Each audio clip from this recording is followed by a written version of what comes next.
Смотрится все внутри. Это вот камин он поставил. Так вот остекление.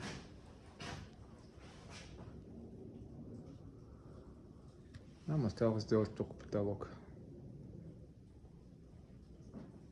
Такая вот получается площадка. Ну, вполне себе хороший летний вариант, на мой взгляд.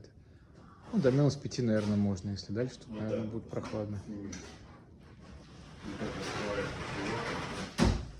Да, и тут озеро, как раз выход к озеру достаточно классно.